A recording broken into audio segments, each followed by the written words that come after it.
ፍቅረኛው አለ። ወንድና ሴት ቤስት ፍሬንድ መሆን ይችላሉ? አዎ በሚገባ።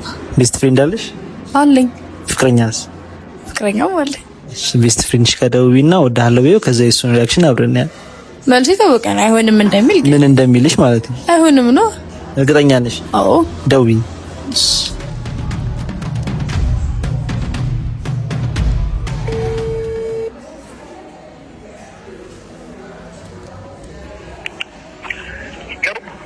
አንተ ተረገምክ ወይ? እኔ ታማች እንዴት ነህ? በእናትህ አሉ ዳንስ አለን። አንቺ ሸመተሽኛ ደውልላለሁ ብለሽ መሸመተትኩ ስላልተመቸኝ እኮ ነው። አይ ኧረ በጣም ትገርሚያለሽ አንቺ። ሰማኝማ። ወይ በእናትህ የሆነ ጥያቄ ልጠይቅህ ነበር። ኢኮኖሚ እንደማለት ነው ታይኝ። አይ አታዝም፣ እንደዛ አይደለም።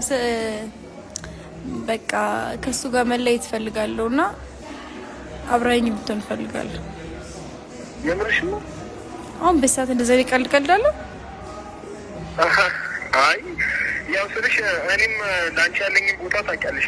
ያው እንዴት እንደምነግርሽ እኔም ራሱ በጣም ግራ ገብቶኝ ነበር። በጣም ጨንቆኝ ነበር። ማለትማ አብረን ብንሆን በጣም ደስ ይለኛል። እኔ እኮ ግን እየቀለድኩኝ አይደለም። በእውነት እኔም እየቀለድኩ አይደለም። እኔ በጣም ረጅም ጊዜ እንደዚህ አይነት ነገር እያሰብኩ በእውነት ማን እንጃ። አንተ የምርህን ነው? አዎ በእውነት ፍቅረኛ ታውቂያለሽ። ለእሷ ያለኝ አመለካከት ራሱ ያው ብዙም አይመቸኝም፣ ግን ያው ለአንቺ ስል አፈነዳደው። እንዴት ነው ማለት ከሱ ጋር እንዳለው ምናምን ታውቃለህ እኮ። ያው ታውቂ ለሰውን እኮ ልውደደው ተብሎ አይወደድም። ኧረ በቃ እሺ ዝም በል። እውነት በቃ ዝም በል። አንቺ እየቀለድሽብኝ ነበር እንዴ? በጣም ነው የምታስጠላው። በጣም እንዴ ውሻ ነህ አንተ? ምን ማለት ነው? ቆይ እወድሻለሁ ማለት እንደዚህ ያስፈራል? በእናትህ ዝም በል።